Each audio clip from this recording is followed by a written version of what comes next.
Hello everyone, Radhe Radhe सभी को। कैसे हो आप सब? इन प्यारे प्यारे फूलों की तरह आप सब लोगों की ज़िंदगी भी हमेशा ऐसी ही महकती रहे। आप सभी लोगों को गणेश चतुर्थी की हार्दिक शुभकामनाएं। गणपति बप्पा मोरया रिद्धि सिद्धि के साथ आप सभी लोगों के घर में विराजमान हो। तो अपने दिन की शुरुआत मैंने की है। सबसे पहले 8-10 कड़ी पत्ते धोकर चबाए अच्छे से कम 5-6 मिनट लग गए मुझको इसको अच्छे से चबाने में। फिर मैंने इसके ऊपर पिया 1 गिलास गुनगुना पानी और फिर मैं आ गई थी किचन में। देखो मैं ना आपको थैली में दिखा रही हूँ कि कितने सारे कड़ी पत्ते हैं मेरे पास। मैं ना ऐसे थैली में ना तोड़ के रख लेती हूँ 8-10 दिन के लिए इकट्ठे, क्योंकि बार बार तो फिर तोड़ना हो नहीं पाता है। तो ये मैं देखो अभी भी चबा रही हूँ, मेरे मुंह में अभी भी लग रहा है। मैं आपको ये इसीलिए दिखा रही हूँ कि देखो इसको कम से कम 5-10 मिनट तक ना आपको अच्छे से चबाना है, जिससे आपकी मुंह की सारी जो लार है ना वो इसमें मिलके और पेट में जाए, ठीक है। और एक तरफ ना मैंने दूध छान के दूध बॉईल करने के लिए रख दिया है। काफ़ी सारे लोग ना ये पूछते हैं कि दीदी हमें किस टाइम पे ना अपना वज़न चेक करना चाहिए, क्योंकि सब देखो अलग अलग टाइम पे वज़न चेक करोगे तो अलग अलग ही दिखाएगा। जो आपकी वेट मशीन है वो आपको हर बार अलग वज़न दिखाएगी। तो किस टाइम पे वज़न चेक करना चाहिए कि हमारा बिल्कुल सही वज़न वो हमें बताए और हमें पता भी चले कि हमारा कितना वेट लॉस हो रहा है। तो देखो डियर, सबसे बढ़िया समय होता है मॉर्निंग में खाली पेट, यानी कि मॉर्निंग में जब आप फ्रेश अप होके आते हो, जब आप पॉटी वगैरह से फ्री होके आते हो ना वॉशरूम होके, तब वो बिल्कुल परफेक्ट टाइम होता है आपको जब अपना वेट चेक करना चाहिए। उस वक्त जो आपका वेट बताता है ना वो आपका सही वेट होता है बॉडी का। उसके बाद फिर आप जब भी वेट चेक करोगे वो आपका हमेशा बढ़ा हुआ ही वेट बताएगा और उसे देखकर आप हमेशा डिमोटिवेट हो जाओगे। तो और किसी भी समय पे आपको अपना वेट चेक नहीं करना है ना। तो मैंने ना सुबह सुबह काली वाली दाल भिगो कर रख दी थी और फिर उसके बाद मैं चली गई थी नहाने के लिए। नहा के फिर मैं पूजा करके आई और उसके बाद मैं आ गई थी ब्रेकफास्ट बनाने के लिए। अच्छा, हनु को और पतिदेव को ना दोनों को ना मैंने कटलेट बना दिए थे और वो लोग सब जल्दी चले गए थे। हनु स्कूल चला गया था, उसको सुबह ही बना दिए थे। तो कटलेट ना मैंने ये तैयारी ना सुबह ही की थी। ये आलू और ब्रेड वाले जो कटलेट होते हैं ना, आलू और ब्रेड को मैश करके और उसमें मसाले वसाले डाल के वही वाले कटलेट हैं। तो पतिदेव और हनु तो खा चुके थे, उन्होंने बिना प्याज के खा लिए थे, लेकिन मैंने ना अपने लिए फिर प्याज जो है इसमें डाल दी थी कट कर करके। और ये मैं अपनी चाय बना रही हूँ बिना शुगर की, तो मैं तुलसी जी के पत्ते डाल देती हूँ, उससे फ्लेवर आ जाता है। कुछ दिन ना मैंने बीच में गुड़ की चाय पी थी, बट मैं अब गुड़ की भी नहीं पी रही, ऐसी ही पी रही हूँ। तुलसी जी के पत्ते से बहुत ही अच्छा फ्लेवर आता है और मुझे नहीं लगता कि चाय मेरी फीकी है, अच्छी लगती है। अब देखो ये जो प्याज वाले आलू प्याज और ब्रेड के कटलेट्स हैं ना, इनको मैंने ऐसे ना लंबे लंबे करे हाथों से रोल बनाए और गरम गरम तेल में डाल दिए। आप चाहो तो उसमें और भी वेजिटेबल्स कट कर सकते हो, बट मेरे यहाँ पर ना और वेजिटेबल्स कट करके नहीं खाते। इन लोगों को आलू ब्रेड के ही पसंद है। मैंने अपने में प्याज भी ऐड कर लिए तो मेरे में थोड़ा फाइबर ज़्यादा बढ़ गया है। तो 8-10 कटलेट बन गए थे मेरे और ये मैंने खा लिए थे अच्छे से। छोटे छोटे कटलेट ही बनाए थे, बड़े बड़े नहीं बनाए थे। तो छोटे छोटे से 8-10 कटलेट बने थे और मैंने ये अच्छे से खाए थे, खूब चबा के खाए थे। बहुत ही ज़्यादा टेस्टी बनते हैं। फिर मेरी देवरानी भी आ गई थी पूजा करके पैर छूने के लिए।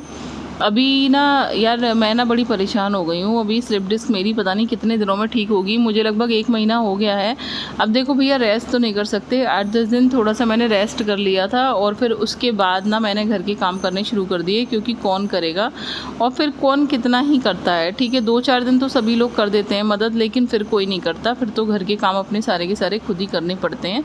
2-4 दिन ही कोई आपके काम कर सकता है, इस चीज़ को ध्यान रखना। कोई चाहे कितना भी अच्छा हो, बट फिर भी वो ना ऐसे ज़्यादा लंबे समय के लिए बर्डन नहीं लेता कोई अपने ऊपर। वो तो सिर्फ माँ ही होती है आपकी जो आपके लिए कर सकती है। लेकिन मेरी मम्मी की खुद ही तबीयत ठीक नहीं रहती और वो भी खुद भी ना वो अकेले ही सारे के सारे काम करती हैं अपने, क्योंकि मेरे दोनों भाभी भैया सेपरेटेड हैं मम्मी से।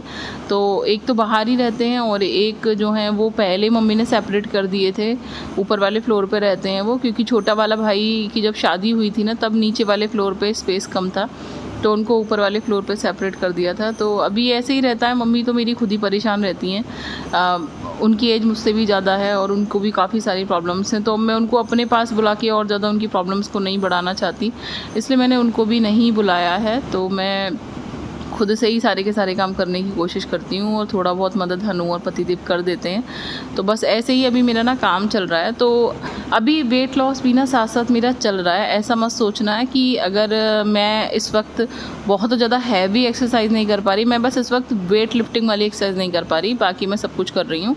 तो देखो ये बन गए थे मेरे कटलेट्स, बहुत ही ज़्यादा टेस्टी थे। और आप लोग देख रहे हो कि मैं सारी की सारी एक्सरसाइज कर रही हूँ। हाँ, बस मैं स्टैंडिंग एक्सरसाइज नहीं कर पा रही, मैं बेड पे लेट के ही एक्सरसाइज कर रही हूँ अपनी सारी, क्योंकि उसी से ना मुझे अच्छा लग रहा है। और मैं आपको पहले भी कई बार बता चुकी हूँ कि मैं इंटरमिटेंट फास्टिंग को फॉलो करती हूँ, यानी कि अपनी विंडो को मैं लगभग 12 बजे से शुरू करती हूँ। कभी कभी हो जाता है कि 11:30 पे शुरू हो जाती है, जैसे कि आज 11:30 पे शुरू हो गई, तो फिर उसी हिसाब से फिर मैं रात को एंड भी कर देती हूँ अपनी विंडो का, ठीक है। इसी वजह से मैं सब कुछ खाते पीते हुए भी अपना वज़न कम कर पा रही हूँ। तो मैंने ब्रेकफास्ट कर लिया था, उसके बाद फिर लंच में ना मैंने दाल चावल बनाए थे। ईजी होता है यार मेरे लिए ना ऐसा वाला खाना बनाना। अभी मैंने बीच में इडली सांभर डोसा चटनी ये सब चीज़ें बनाई थी ना, तो मेरी मेहनत बहुत ज़्यादा हो गई थी और फिर मेरे बहुत ही ज़्यादा पेन हुआ बैक में, क्योंकि काम ज़्यादा हो जाता है, बर्तन ज़्यादा हो जाते हैं, फिर उठा धरी के काम भी बहुत ज़्यादा हो जाते हैं जब कुछ एक्स्ट्रा स्पेशल रेसिपीज़ बनाते हैं। तो अभी मैं बहुत ज़्यादा स्पेशल रेसिपीज़ नहीं बना पा रही, सिंपल ही खाना बना रही हूँ, क्योंकि मेरे लिए आसान पड़ता है ये। तो पहले ना मैंने कुकर में देसी घी डाल के उसमें जीरा फ्राई किया और फिर उसमें मैंने चावल और थोड़ा सा पानी करके ना चावल बनाने के लिए रख दिए थे कुकर में। 1 सीटी में चावल बन जाते हैं।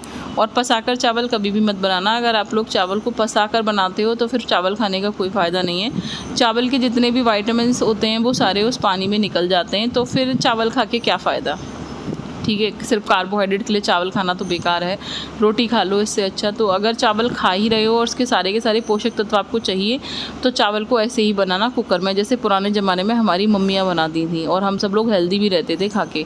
कम चावल खाओ बट अच्छी क्वालिटी का खाओ, ज़्यादा चावल खाओ और घटिया क्वालिटी का बना के खाओ, उससे क्या फ़ायदा। घटिया क्वालिटी का इन द सेंस ये नहीं कि आप सस्ता वाला चावल खरीद रहे हो, चावल कितना भी महंगा खरीद लो, लेकिन अगर पसा कर बना कर खा रहे हो तो कोई फ़ायदा नहीं है, उसके सारे न्यूट्रिएंट्स निकल जाते हैं।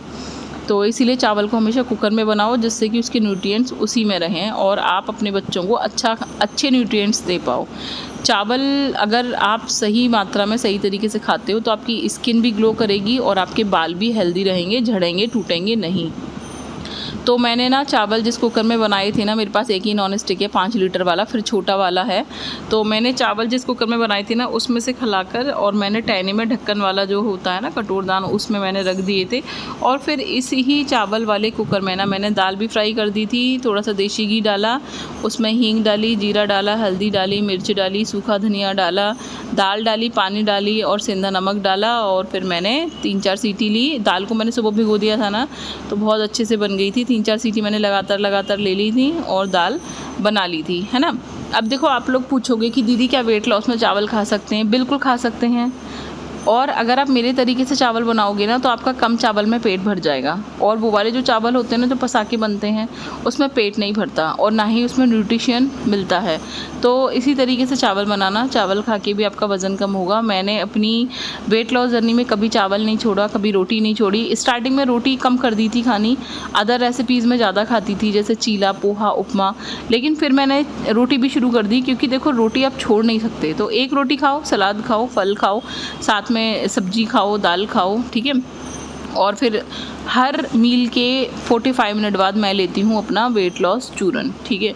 तो लगभग इतना वेट लॉस चूरन मैं ले लेती हूँ। तो ये वाला जो दिखा रही हूँ मैं आपको, ये मेरा डे वाला है। ये मैं आफ्टर ब्रेकफास्ट और आफ्टर लंच लेती हूँ, आफ्टर 45 मिनट्स। और रात वाला जो है ना मेरा नाइट वेट लॉस चूरन, वो अलग है, वो भी मैं आपको दिखा चुकी हूँ, इससे पहले वाली वीडियो में देख लेना। तो ईजीली ना आप मतलब विश्वास नहीं करोगे, अगर ये चूरन आपने खा लिए ना, आप बुढ़ापे में भी जवान हो जाओगे। सब लोग ना मानते नहीं हैं कि मेरी एज कितनी है, मैं अपनी एज से 10 साल यंग दिखती हूँ। तो बस ये जो चीज़ें खाती रहती हूँ इन्हीं का कमाल है। तो अगर आप लोग भी अपनी एज से यंग दिखना चाहते हो तो ऐसी चीज़ों को फॉलो करोगे, अच्छी लाइफ स्टाइल को फॉलो करोगे ना, तो ज़रूर आप अपनी एज से ना ज़्यादा यंग दिखोगे, ठीक है। तो मैंने खाने की तैयारी कर दी थी, उसके बाद फिर मैंने अपना चूरन खाया था और फिर उसके थोड़ी देर बाद मैंने खाई थी मौसमी। वो जो मौसमी दिखाई थी वो हम 2 लोगों ने खाई थी, ठीक है। तो और फिर उसके बाद मैंने ले लिए थे दाल चावल, ठीक है। तो चावल में ना मिर्च सब दाल में सबको मिर्च थोड़ी कम लग रही थी, तो मैंने थोड़ी सी मिर्च और उसमें 1 चम्मच देसी घी और डाल लिया था ऊपर से। ऊपर से डाला गया देसी घी ना हमेशा फ़ायदा करता है। जो हम फ्राई करने में जब हम घी यूज़ करते हैं तो कम से कम घी में चीज़ों को फ्राई करो एंड देन ऊपर से 1 चम्मच देसी घी डालकर खाओ। ये आपकी बॉडी को अंदर से नरिश करेगा, ठीक है। तो ये दाल चावल भी बन गए थे और हम सब लोगों ने एक एक करके दाल चावल भी खाए। बस क्वांटिटी का ध्यान रखना, मैं ये जितने चावल ले गई थी ना इससे मैंने आधे खाए थे, मुझसे खबे नहीं थे ये।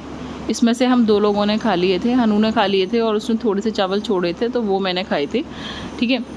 उसके बाद रात को ना मैंने डिनर में प्रोटीन शेक ले लिया था बनाना डालकर, ठीक है। प्रोटीन आप लोग पूछ रहे थे कि दीदी कौन सा लेती हो, तो मैंने आप लोगों को बताया था कि न्यूट्रीचार्ज का प्रोटीन लेती हूँ, बट वो अभी मेरा पैकेट चल रहा है इसीलिए मैंने कई सारे पैकेट एक साथ ख़रीद लिए थे, बट वो ख़त्म होने वाला है और उसके बाद फिर मैं उसे नहीं ख़रीदने वाली। और आप लोगों से भी कह रही हूँ कि आपको जो अवेलेबल हो आप वो वाला प्रोटीन शेक ले लो।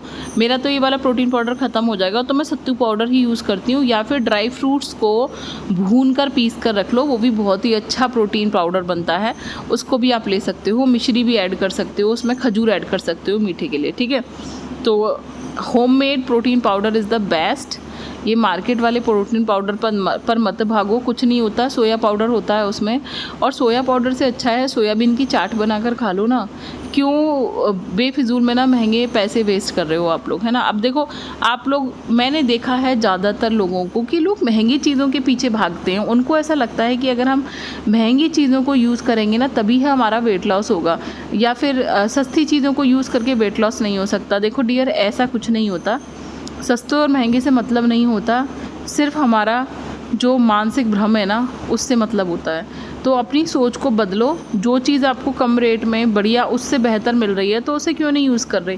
चीज़ों को समझना और पहचानना सीखो। बाकी आपकी इच्छा है, देखो जिस पे पैसा बहुत ज़्यादा होता है, मैं सबके लिए नहीं कह रही, चैनल पर सब तरीके के लोग होंगे जिन पर पैसा बहुत ज़्यादा होता है तो वो फिर पैसा खर्च करने में भी नहीं सोचते, लेकिन हम लोग मिडिल क्लास फैमिली से हैं, हम लोगों को 10 बार सोचना पड़ता है हर चीज़ को लेने से पहले, ख़रीदने से पहले, कि हमें ये लेना चाहिए कि नहीं, कहीं हमारा बजट तो नहीं ख़राब हो जाएगा। तो भैया सब काम करो, ज़रूरत की सारी चीज़ें मैं भी ख़रीदती हूँ, बट ऐसा नहीं कि अंधाधुंध में पैसा वेस्ट कर दूँ किसी भी चीज़ के पीछे। जो फ़ायदा मुझे कम रेट में मिल रहा है तो फिर मैं महंगी रेट वाली चीज़ों को क्यों लूँ, है ना। तो बस कुछ इसी तरीके से मैं अपने खाने पीने का अच्छे से ध्यान रखती हूँ। जो चीज़ अवेलेबल हो सकती हैं उन सब चीज़ों को खाती हूँ और आप सब लोगों को भी दिखाती हूँ। और कुछ चीज़ें तो प्रकृति ने हमें फ्री में ही दे रखी हैं, फिर भी हम उनको नहीं खाते क्योंकि वो फ्री हैं इसीलिए। तो बस इन सब चीज़ों को आपको ध्यान रखना पड़ेगा। और हाँ, कुछ लोगों ने मुझसे पूछा था कि भूख ना लगे दीदी कुछ ऐसी चीज़ें बता दीजिए। तो देखो डियर, जितना ज़्यादा प्रोटीन खाओगे उतनी कम भूख लगेगी, ठीक है।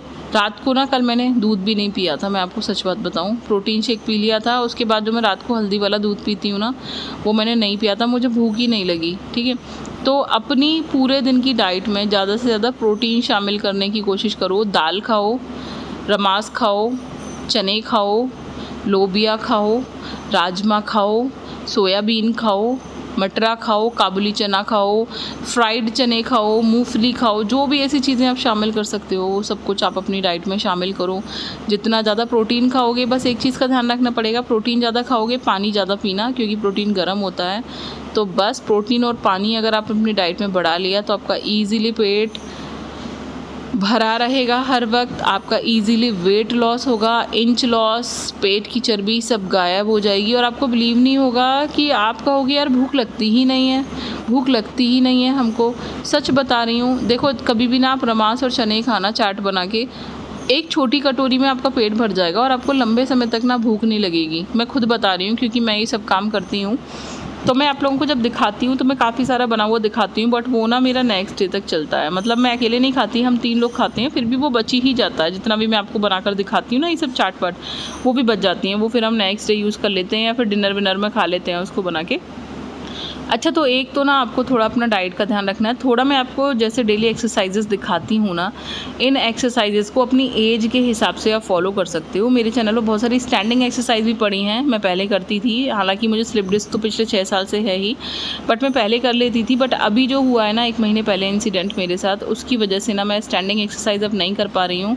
एक और झटका लग गया है, लेकिन मैं कुछ ही दिनों में ठीक हो जाऊँगी और सब तरीके की आपको एक्सरसाइज़ फिर से करके दिखाऊँगी। बट ये जो मैं आपको बेड पे एक्सरसाइज़ करके दिखा रही हूँ, अल्टीमेट है, रिज़ल्ट बहुत अच्छा है। आप लोग खुद ही देख रहे हो ना, मैं धीरे-धीरे वापस पतली होती जा रही हूँ। जो मैं अभी बीच में सूजी-सूजी सी लगने लगी थी, वो मैं वापस फिर से ठीक लगने लगी हूँ और स्लिम भी लग रही हूँ।